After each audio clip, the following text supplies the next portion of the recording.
خرجت الكاميرون من نهائيات كأس العالم بجنوب إفريقيا دون أن تحقق أي فوز، لكن لاعبها المخضرم ريغوبير سونغ دخل التاريخ بعدما أصبح أول لاعب من القارة السمراء يشارك في 4 نهائيات لكأس العالم في كرة القدم.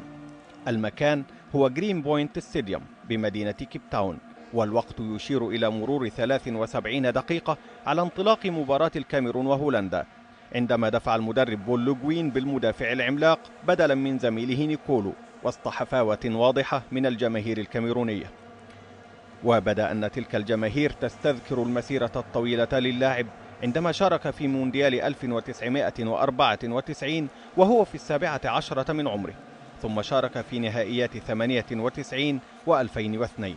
وخلال هذه المشاركات تعرض سونغ للطرد مرتين، وهو رقم قياسي لا ينفرد به مدافع الكاميرون، وإنما يشاركه فيه النجم الفرنسي زين الدين زيدان.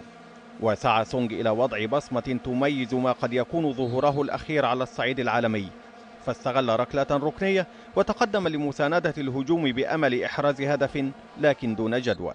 في المقابل فإن المدافع الذي اشتهر بشخصيته القوية ورقابته الصارمة للمنافسين بدا وفيا لعادته في ارتكاب أخطاء مكلفة، حيث فشل في الضغط على النجم الهولندي آرين روبن وتركه يسدد كرة هائلة ارتدت من القائم أمام زميله هونتلار الذي سجل هدف الفوز لهولندا. وكان سونغ ساهم في فوز بلاده بكأس إفريقيا مرتين عامي 2000 و2002، لكن الجماهير لا تنسى خطأه الفادح الذي أدى لخسارة النهائي القاري عام 2008 عندما تباطأ في إبعاد الكرة ليقتنصها المصري محمد زيدان ويمررها إلى زميله محمد أبو تريكة الذي سجل هدف الفوز بتلك البطولة.